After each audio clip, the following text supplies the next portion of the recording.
Welcome to the Words to Empower podcast, featuring Bishop Frank Stewart, pastor of the Acts Ministry in Conway and North Little Rock, and now Pastor Stewart. Look at somebody and say, can you open your mind to see what I'm seeing? Come on. Can you at least open? I'm talking about in relationships, being able to open your mind. So, okay, you saying what? At least trying to see, instead of just totally disregarding and not wanting to hear. When things have been said about us that is true, it's hard sometimes to hear. We don't want to see. Huh? Let me bring you where you can feel it. Huh? You know that you have outgrown that dress. You know you've outgrown that suit. And even in front of the mirror, you try not to see what is bulging and what is sticking out because you don't want to see. This still looks good on me. And the post-spouse can't say nothing but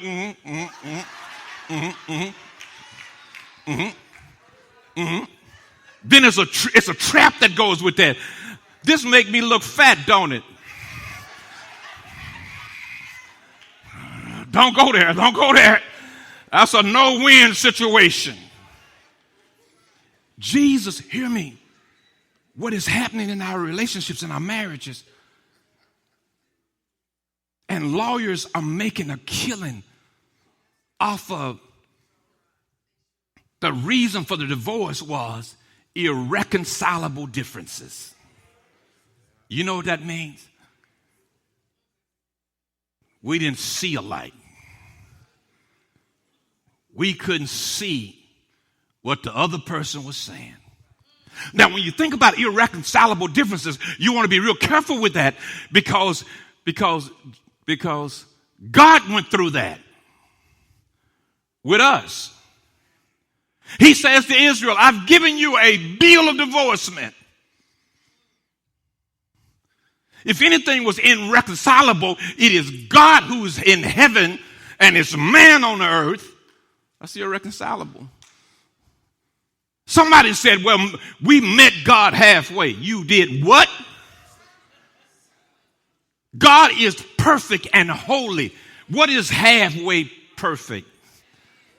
Look at somebody said, that's not me. That's not me. That's not me. I didn't meet God halfway. We had irreconcilable differences. He was holy and I was not. He was pure and I was defiled. He was righteous and I was unrighteous. We had irreconcilable differences because God says the wages of sin is death. He can't even look on sin. We had irreconcilable differences, but here comes Jesus, the middleman, be able to bring us together. Huh? But we'll make a statement. I don't believe in counseling. I run my own house. You're doing a good job, too. You're running right in the ground. Running everybody away. They were able, God was able through Christ being man enough to relate to me. All my feelings. He can be touched by the feelings of my emotions, my feelings. He can be touched by what I'm going through because he was all man. But because he was all God, he's able to see what God was saying. But being the God-man, the theoanthropos, he was able to bring man and God together. And what God is saying is a process. You got to learn how to see the way I see. When God says something, say, Lord, let me see that, let me see that, let me see that. Let me see the way you see. Watch this. Then he put his hands on his eyes again, made him look up. And he was restored and saw everyone clearly. Then Jesus sent him away to his house saying, don't go back into that town nor tell anybody else. But watch this. He saw men like trees.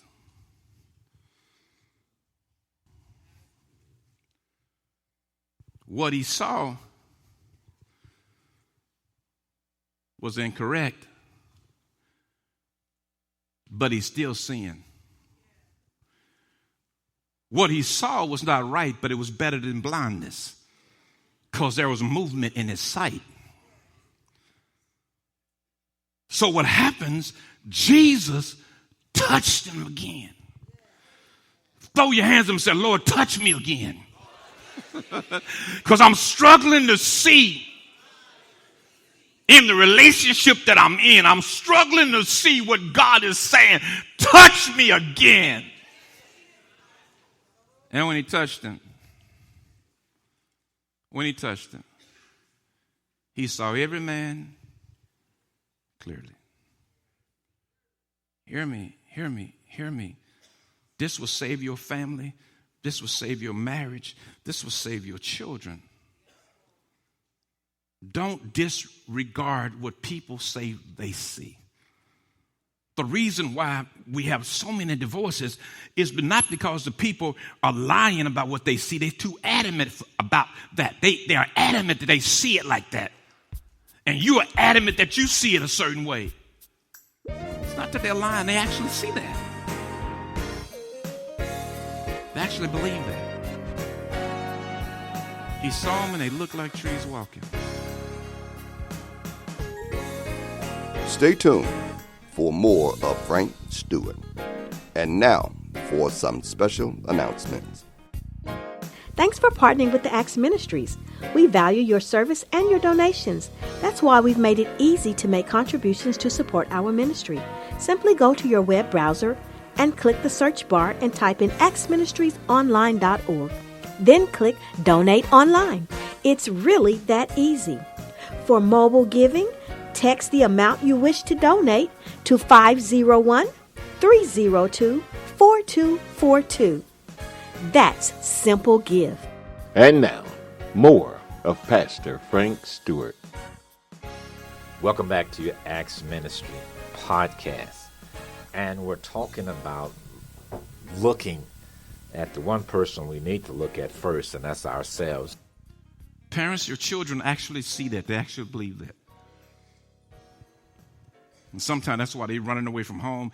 They're leaving out through the window. They're doing all of that because they actually see what they are saying. Parents or children, when your parents are telling you something, they're not just seeing it, they're seeing it through the lens of experience. They're not just saying don't do it just to be saying don't do it, but they're saying it because they see. They see through experience. Hallelujah. Hallelujah. God has opened their eyes so they can see, so they can lead you. But the two together, parents and children, talking together, being reconciled, saying, okay, you believe that. Is that what you see? Well, this is what I see. And this is what, we're talking now. We just ain't saying, keep your pants up and your dress down.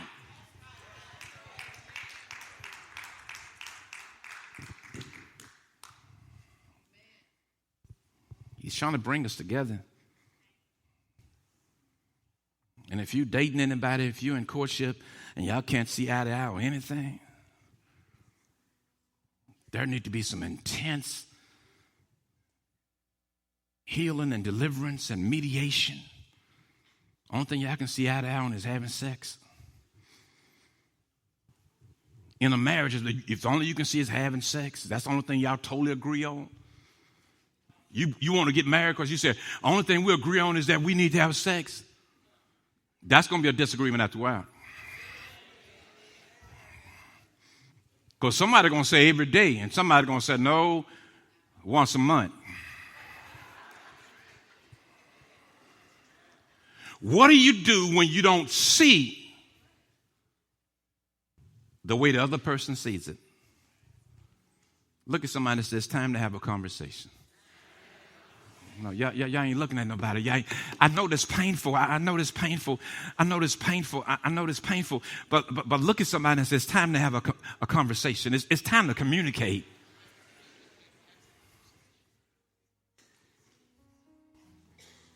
Greatest,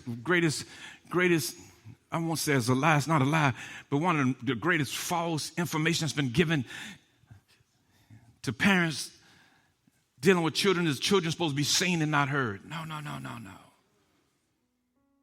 If you won't listen to them, somebody will listen to them. We got to learn to talk to one another.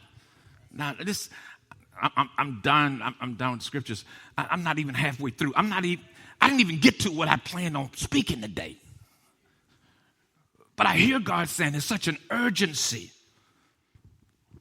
for us to start trying to see what mama is saying, what daddy is saying, what the children are saying, what husband is saying, what wife is saying.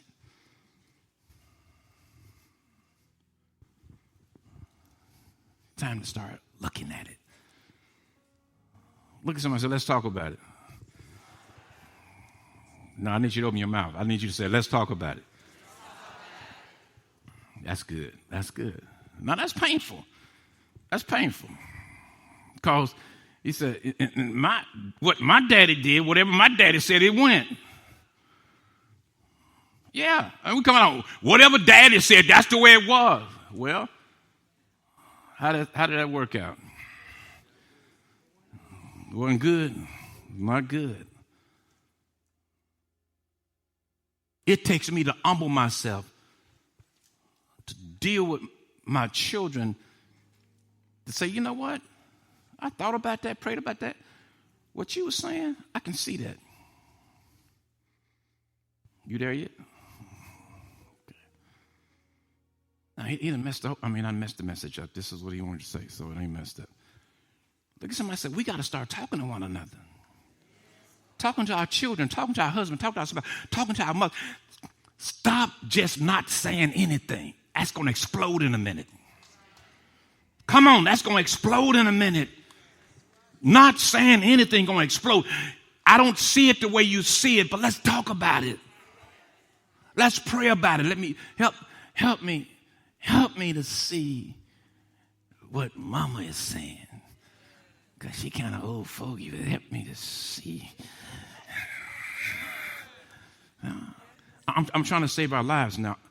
I mean, he didn't rearrange this. This is not. He's trying to save somebody's life now. Stop.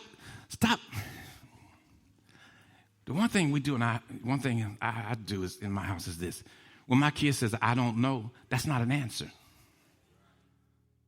It's the reason why you did that. So we need to talk about it. It's a reason why you felt like you couldn't tell me that. Parents, you know how many secrets your children have from you right now? Okay, let me help you. How many secrets did you have from your parents? Now, I can see clearly now, right? No. He's trying to save somebody. He's trying to save families and lives right now. We got to start talking. Got to start talking. Don't allow them just to be, just totally introverted, TV in the room, eating in the room, nobody's talking. We got to start talking. And because you don't see it the way I see it, I shouldn't get mad and upset, and I shouldn't call you rebellious and you're going to hell and that. No. If I ask you how you feel, let me tell you how I feel. I might be feeling crazy that day, but let me tell you I'm feeling crazy. That's what I feel.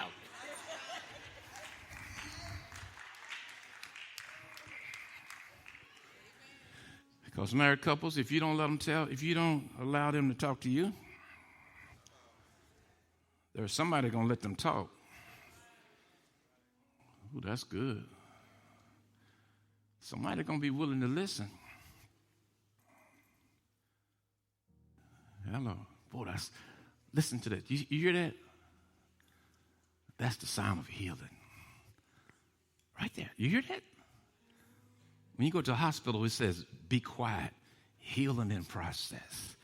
Healing in progress. You know, healing. Man, I wish somebody would, hey, wish I grew up hearing stuff like this. Let them talk. It's painful, but let them talk. One thing we did with our 4 kids is that we let them talk. They had the privilege to open up and talk. Now, whether they wanted to do that or hide that or whatever, that was on them. They came, but they knew they had the right to do that. Now, there was times I wanted to do what Mama would do, slap them in the mouth. And listen, I'm telling you, I got a revelation. I said, you know what? That's why Mama did that, because some things they were saying you didn't want to hear. But when you shut people down from even talking the way they really feel, look at somebody and say, let me say what I feel. Because to me, it's real. Stand on your feet, everybody. Boy, this is good. I think God is opening our eyes right now with somebody we need to go and look at, go and talk to even right now. I do believe that. I believe that right now he's doing something to us. He's helped us. When I don't see what you see, it's irreconcilable. But you know what? Jesus died on the cross to bring us together.